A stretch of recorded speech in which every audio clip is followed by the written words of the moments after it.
Okay, today is the 29th of December, and I have succeeded, well, sort of, succeeded in getting this bow transition piece in place.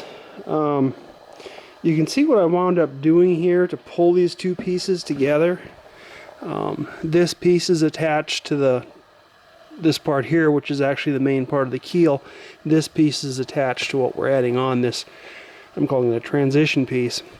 And then there's a big lag bolt, or small lag bolt, long lag bolt, 1/4 inch by 10 inch lag bolt going through there to pull these together. And you can see I got it pretty well pulled together down here, probably 1/8 of an inch or so.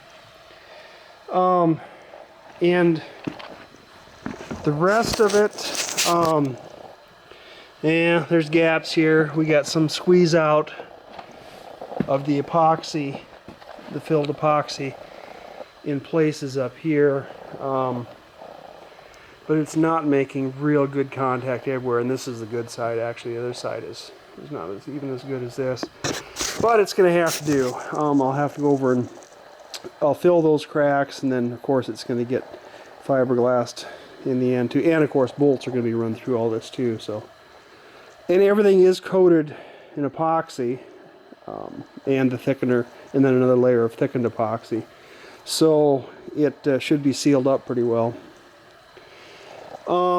These here were just guides to help me get in position when I was putting this in here. I did run a couple screws up here, down in, and then I ran 4 of them on the bottom to pull this bottom piece in tight.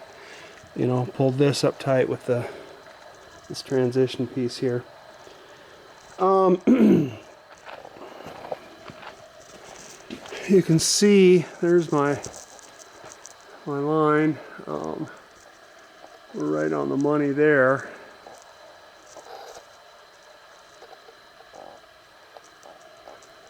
So that's good. The bow is going to be pointing in the same direction as the rest of the boat. And you can see what I did here. I ran a couple nails in here. Well, there was a couple nails. There's one now. Looks like maybe the other one pulled out at some point. But I ran a couple nails in here to keep these straps in the same position. And then I put when I'd pull the keel out, I'd put a couple sawhorses in here. And then I'd lower it with the chain hoist onto the sawhorses so that I could work on getting this end trimmed, you know, to fit a little bit better. And by putting the nail in this, or a couple nails in these straps here, it meant I could just loosen the chain hoist, and then every time I went to pick it back up, it would be centered again, so that the piece of timber would move around level with the horizon. If you didn't do that, these would slip a little bit, then you'd skew it a little bit, which is what I did essentially when I would flip the keel over too. It didn't require a whole lot. I'd use it in choker mode rather than sling mode though, and just put I think I showed a video of that earlier, but you put the sling on one side and it would kind of still want to center itself out. But it didn't take much in that the beam would be sitting at a little bit of an angle, and then as you lowered it, you just gentle force, you know, pulling on it, and you'd pull it right over. And the same thing when you wanted to stand it back up again then. You just bring it up and it would be a little bit off on one side, and then as you're taking the strain off, you just give it a little push and she's back straight again. So I did a lot of flipping of this keel, laying it on one side, turning it over upside down, laying it on the other side, flipping it over again. And it really wasn't a big deal with the chain hoist. So, pretty pleased with that. Yeah, and here you can see I actually broke one of my bolts. Yeah. And you can see that gap. There's a little bit of a gap there. I'll have to fill that. There's about a 1/4 inch gap there, I suppose. But that's going to be close enough. I don't know how you could possibly do this with wood and get it absolutely perfect. I don't think it's going to happen. You know, wood's got twists and bends and crinkles and wrinkles, and you know,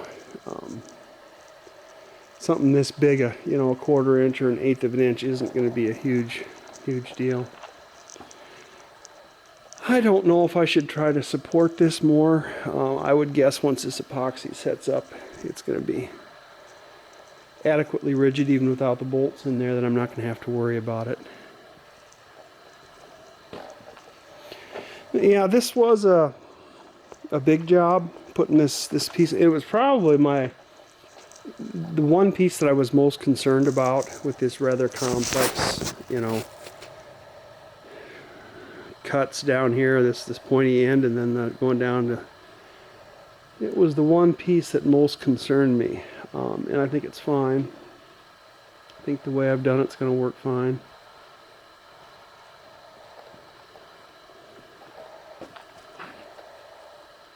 A little bit of filling and fairing and sanding to do, but I think we're in good shape.